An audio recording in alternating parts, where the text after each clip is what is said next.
Olá pessoal, tudo bom? Bem, hoje eu estou aqui para dar continuidade à polimerização em cadeia. O vídeo anterior, né, eu fiz uma descrição lá da polimerização via radicais livres, né, e a gente viu que esse tipo de polimerização, ou seja, a polimerização em cadeia, ele tem uma divisão de acordo com o tipo de iniciador, né? Então, o que eu vou tratar aqui hoje é o iniciador do tipo iônico.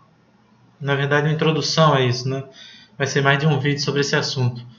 Porque a polimerização iônica ela se divide em catiônica e aniônica. E vou colocar aqui só o título, né, para deixar. Opa, pronto. Então, é polimerização iônica, né? Então, o que quer dizer isso? Quer dizer que o composto químico que atua como iniciador, né, lá no meio de polimerização, ao se decompor, ele gera um cátion que vai atacar esse monômero lá de dupla ligação que a gente falou, né? Ou então ele vai gerar um ânion que também vai atacar esse monômero gerando a cadeia polimérica, tá? Então, eu poderia fazer aqui, né? Na verdade, eu vou fazer uma diferenciação em relação à polimerização via radicais livres, tá? Como vídeo introdutório. A primeira coisa que é bom a gente sempre levantar, né, são as polimerizações, digamos, comerciais que usam esse tipo de iniciação, de mecanismo de iniciação, né? Então, se a gente for ler um pouquinho sobre as borrachas, né, borracha de Dieno, não só de Dieno, né, as olefínicas também, a gente vai ver ali, por exemplo, borracha de butadieno sintetizadas por polimerização aniônica, né? E também, eventualmente, de isopreno,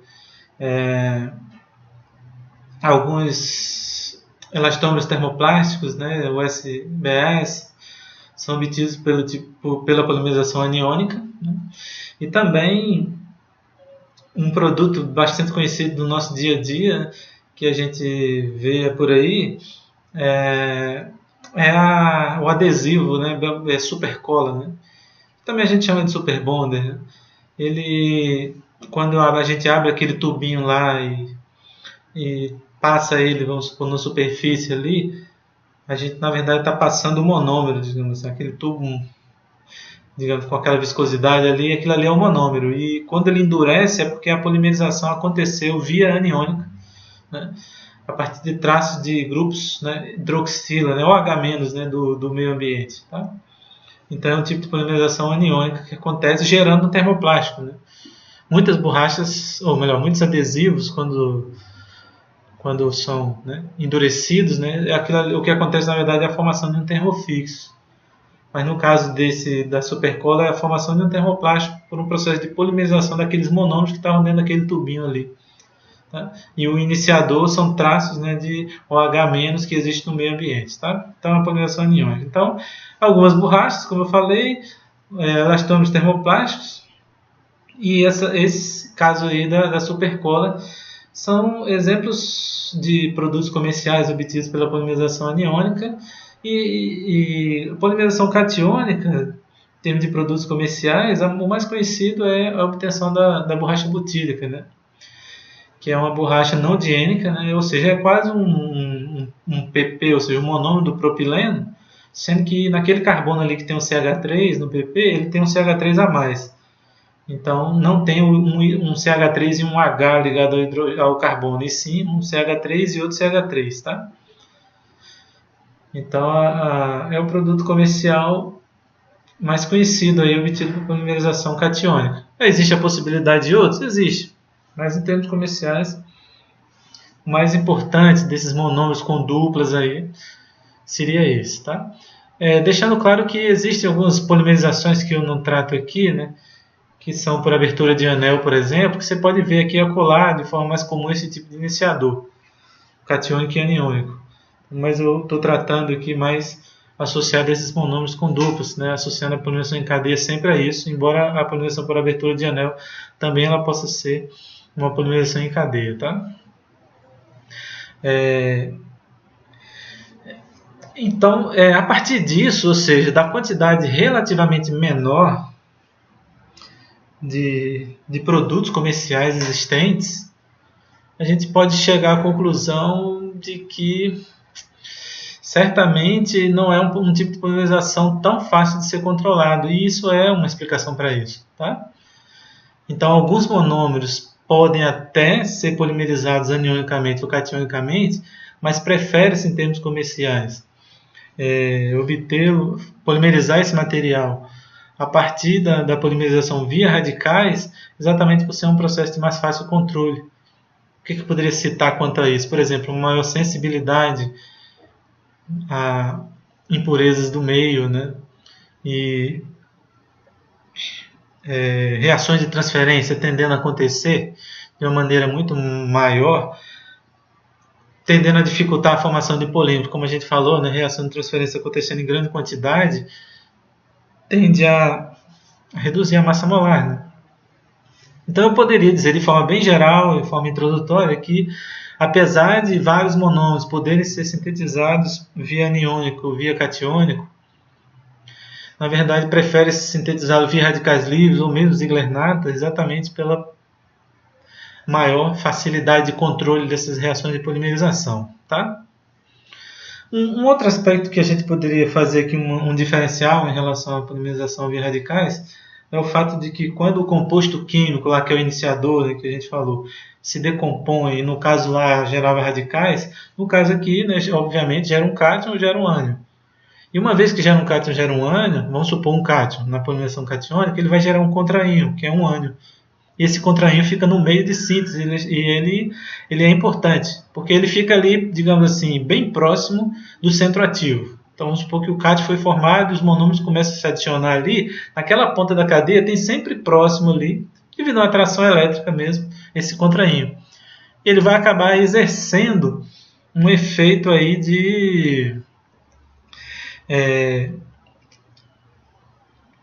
de controle de estéreo regular, né? De taticidade, por exemplo. Exatamente porque existe uma estrutura ali, ou seja, existe um composto ali. Então, na hora que esse monômero se aproxima para ser inserido dentro dessa cadeia, ele vai ter uma influência ali, seja de carga ou seja mesmo de volume, de espaço, né? Na hora de ser adicionado. Então, o contraíon ele exerce uma influência. E por isso que a gente vai ver que esse tipo de polimerização ele tende a gerar produtos com maior controle estrutural do que uma polimerização via radicais, que tende, apesar de algumas exceções que eu falei, né, de algumas sindioticidades realmente observadas lá na polimerização via radicais, no caso a gente vai ver que existe uma quantidade, né, ou melhor, uma possibilidade maior de controle, né, de estrutura da cadeia, né, da configuração, que é o termo mais correto. Tá? E isso também vai depender, por exemplo, de polaridade de solvente, porque o solvente, a depender ali digamos assim, da afinidade dele com esse contraíon, ele pode solvatar esse contraíon e aí vai formar uma estrutura mais ou menos ligada ao centro ativo, e isso pode implicar, né, num maior controle estrutural, numa maior ou menor taxa de polimerização. Tá? Então, isso aí seria uma outra característica. Tá? Ou seja, devido à decomposição sem cátion, vai existir um subproduto, entre aspas, ali, né, que é o contraíon, para garantir essa neutralidade elétrica do meio, e ele vai exercer alguma influência nesse meio aí. Tá? Então é uma coisa que não existia lá na polimerização via radicais, a presença desse contraíon. Né? E esse contraíon, como eu falei, né, vai exercer algum efeito ali, seja na taxa de polimerização, seja no controle, né, de configuração molecular, porque ele está ali próximo a esse centro ativo, e a depender, por exemplo, da influência do solvente, sendo mais ou menos polar, a gente vê que pode-se ter uma quantidade maior de um dado isômero ou não. A gente vê muito isso em borracha. Mudou o solvente de um tipo para outro, mais polar. O que aconteceu com a quantidade de isômero cis, quantidade de isômero trans? A gente vê que muda bastante. Tá? Um outro aspecto bem importante aí é que, no caso lá da polimerização radicais, né, quando o composto químico lá, vamos supor, o peróxido, se decompõe em radicais, ali você forma uma espécie neutra, né? Porque o radical é uma espécie neutra, reativa, mas é neutra. No caso aqui da polimerização iônica, não é mais assim, né? Você tem cargas. E devido a isso, ou seja, devido a esse iniciador ser carga, no caso agora vai ter uma seletividade maior quanto ao tipo de monômero possível de ser polimerizado. Então, de forma bem simples, para resumir, um monômero que tende a ser polimerizado cationicamente, ele tende a ser não polimerizado anionicamente e vice-versa. Tá? Exatamente por causa dessa natureza aí de ser uma carga elétrica. Então, aqueles grupos ali que são laterais, digamos assim, ao centro ativo, o que eu estou querendo dizer com isso? No polipropileno, esse grupo lateral é o CH3, no estireno é o anel aromático, no PVC é o grupo Cl, eles têm uma influência muito grande aí em estabilizar esse centro ativo. Então, por exemplo, se a polarização for catiônica, esse grupo lateral ele tende a ser um doador de elétrons para que ele estabilize o centro ativo. No caso da polimerização aniônica, o grupo lateral que estabiliza é um grupo que tende a sacar, ou seja, a atrair elétrons. Né? Sei lá, um grupo C-tripla-N, como um grupo nitrila, né? Ou ciano, né? São grupos que tendem a estabilizar, no caso, que tendem a ser polimerizados anionicamente. Por quê? Porque são sacadores de elétrons, né? Eles atraem elétrons. Já os doadores de elétrons tendem a polimerizar cationicamente. Então, daí vem essa história, né? Uma seletividade maior quanto ao tipo de monômero. Aquele que tende a polimerizar anionicamente tende a não polimerizar cationicamente. Tá? Agora, existem algumas exceções para esse caso aí, que são aqueles monômeros que têm duplas, né? Duplas conjugadas, no caso dos dienos, né? Ou então no caso dos anéis aromáticos laterais. Né? Quando os monômeros têm esse tipo de grupo lateral, eles podem polimerizar tanto cationicamente quanto anionicamente. Tá? Que aí a gente fala que o efeito não é indutivo, que eu estava citando anteriormente, ou seja, de puxar elétron, de doar, e sim um efeito de deslocalização da carga, né? Exatamente por causa da presença dessas duplas aí. Tá? Então ele pode tanto deslocalizar carga positiva quanto negativa. Então a gente vai ver que o poliestireno, apesar de comercialmente ser sintetizado via radicais livres, ele pode também ser sintetizado via anionicamente, via cationicamente e até via Ziegler-Natta também. Tá? E os dienos também. Ok? Então aí seria uma outra característica, aí, outra diferença, né? Que existe uma certa exclusão. Né? Se eu tendo a polimerizar cationicamente, tendo a não polimerizar anionicamente. Ok? Que eu poderia citar mais? Sim, uma outra coisa que eu acho importante citar aqui é o fato de, diferente lá da polimerização radicais, nesse caso a tendência é de ter uma quantidade muito grande de centros ativos no meio de polimerização. Lá eu sempre, na polimerização radicais, eu fazia aquela coisa. Apesar de eu ter uma quantidade inicial, né, definida de moléculas de iniciador, não quer dizer que todas iam se decompor ao mesmo tempo. Ia ter uma distribuição estatística lá de tempo, né, em que de repente eu já tinha cadeia polimérica pronta e cadeias no meio caminho e iniciador lá sem se decompor, porque tinha, a partir até do tempo de meia vida que eu falava, né, uma decomposição estatística de iniciador. Nesse caso da catiônica e aniônica, ela tende a ser meio que instantânea. Né? Então essa decomposição ela tende a ser instantânea e, na verdade, devido a isso, a etapa que domina a iniciação é a adição do primeiro monômero ao centro ativo e não a decomposição do iniciador. Então a adição do monômero ao centro ativo ela é mais lenta do que a decomposição do iniciador, ao contrário da polimerização radicais, em que a etapa dominante lá é exatamente a decomposição do iniciador, a etapa dominante da iniciação. Tá? Então aí é uma outra diferença bastante importante. E devido à tendência de se ter uma grande quantidade desses centros ativos no meio, é que tende-se a ter uma alta taxa de polimerização, ou seja, um dos fatores que contribui para a alta taxa de polimerização, para esse tipo de polimerização via iônica, né? Seja catiônica ou aniônica. Tá? Existe uma quantidade enorme de centros ativos e, portanto, a polimerização tem acontecido de forma bastante rápida. Tá? E também um outro aspecto é que tende-se a ter, né, uma sensibilidade, como eu já tinha falado, né, ao meio, né, uma sensibilidade, acho que eu nem falei não, né? Existe uma tendência a ter uma sensibilidade a solventes, uma sensibilidade a pequenos traços de impureza muito maior do que na polimerização via radicais, ou seja, tendendo a ter muita reação de transferência, né, de maneira que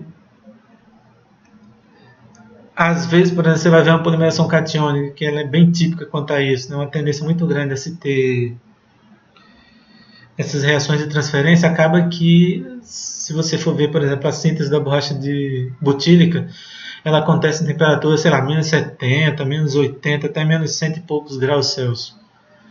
Porque aí acaba reduzindo, tendendo a reduzir a quantidade dessas reações extras aí que vão, digamos assim, atrapalhar o crescimento da cadeia. Tá? Então seria um outro aspecto a se destacar, né?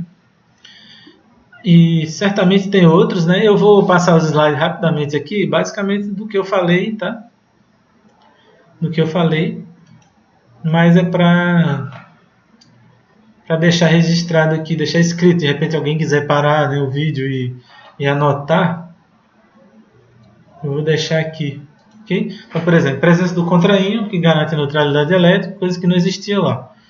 O contraínho exerce influência na polimerização, como eu falei, né, a depender do grau de associação com o centro ativo. Então, esse grau de associação é muito dependente da presença do solvente, como eu falei, efeito de solvatação, né? Se ele solvata muito, esse contraínho vai estar menos ligado, né, ao centro ativo. Isso favoreceria uma maior taxa de polimerização, né? Mas aí também tem um efeito, como eu falei, né, do efeito espacial também desse contraínho. Não é só da carga como efeito espacial, e por isso a gente pode associar bastante o controle configuracional, né, a essa associação aí, né, centro ativo com contraínho, tá? A etapa dominante da iniciação, como eu acabei de falar, é a adição do monômero ao centro ativo e não a decomposição do iniciador, que era lá na polimerização via radicais, né? Um outro aspecto aqui, antes de eu mostrar o resto dos slides, né, que eu lembrei agora, é o fato da inexistência da combinação, né, lá e do próprio desproporcionamento mesmo. Embora alguns eventos sejam parecidos com o desproporcionamento, mas também não existe aqui na polimerização iônica, tá? Aquela terminação, né, por desproporcionamento e por combinação. Por quê? Porque lá envolvia dois centros ativos. Os dois centros ativos se aproximavam e ali tinha aquela combinação, né, dos elétrons emparelhados, no caso da combinação, ou então a doação de um átomo de hidrogênio, criando uma dupla em um e satisfazendo, ou seja, uma ponta saturada no outro. Tá? No caso aqui, não existe isso. Por quê? Porque os centros ativos são cargas de mesmo sinal e isso tende a causar uma repulsão. Então esse tipo de terminação não existe na polimerização iônica, tá? Então, voltando aqui para os slides, como eu acabei de dizer aqui, a etapa dominante da iniciação é a adição do monômero ao centro ativo, porque ela é mais lenta. Por quê?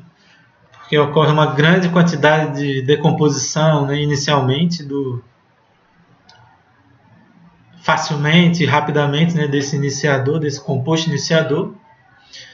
Mais uma pausa aqui, lembrei de outra coisa, né? Então, eu vou pensar aqui, quem é o iniciador catiônico? É aquele iniciador que se decompõe em cátions, né? E quem é um composto que gera cátions? É um ácido, né?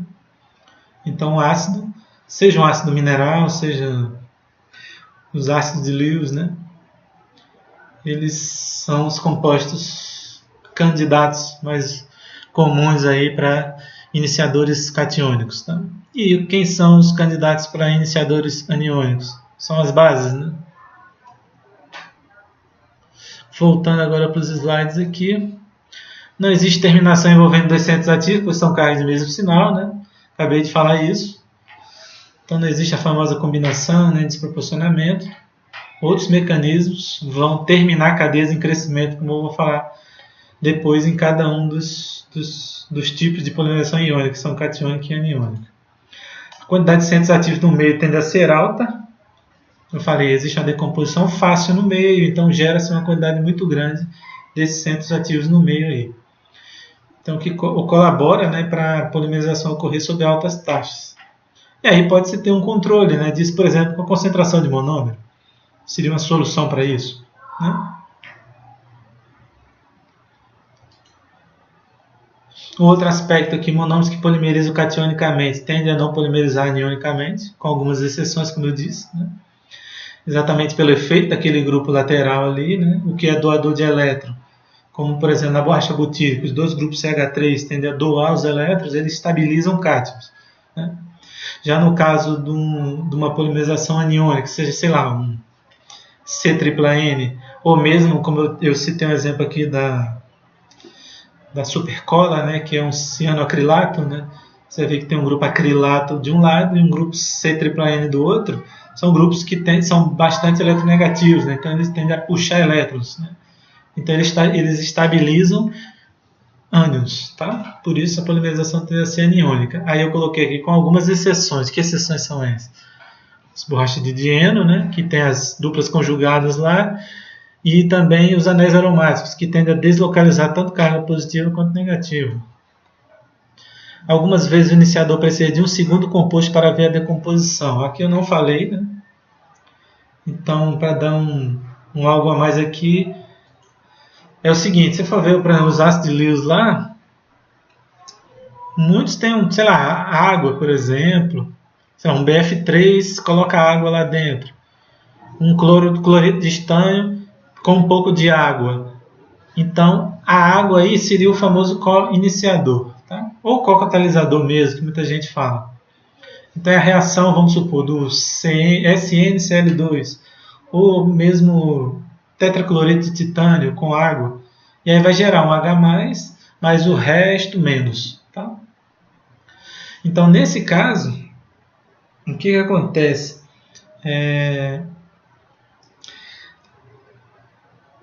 O H+, ele provém da água, né? E ele vai ser realmente o iniciador.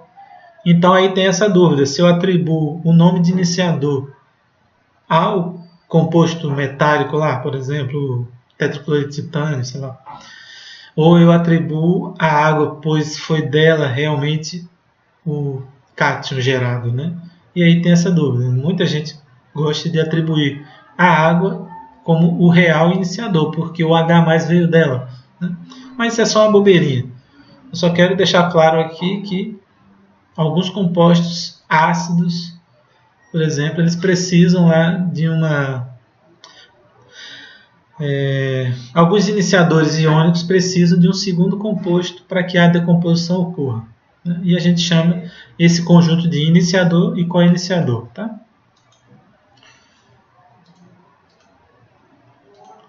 São polimerizações sensíveis ao meio, né? Como eu falei, né? Ou seja, a depender da condição ali, numa polimerização catiônica, por exemplo, tende-se a ter muita reação de transferência porque é uma sensibilidade muito grande, ou seja, há uma reatividade muito grande do centro ativo, de maneira que ela tende a transferir muito facilmente e isso tenderia a dificultar a formação de polímeros, né? Então, isso é uma das justificativas para essa polimerização, por exemplo, acontecer em temperatura muito baixa, que aí favorece a formação de polímeros, né, em detrimento dessas reações de transferência que dificultariam, né? Eu posso pensar isso como? Eu posso pensar isso como as constantes de taxa, né? Quando a temperatura baixa muito, se favorece a constante de taxa ou desfavorece as constantes de taxa de transferência, favorecendo a polimerização acontecer, tá? Então eu acho que isso aí seria uma introdução à polimerização iônica. E agora no próximo vídeo eu vou falar da polimerização catiônica e depois da polimerização aniônica, para fechar esse tema aí, tá? Um vídeo meio curto, mas o objetivo era exatamente dessa introdução. Um bom dia a todos.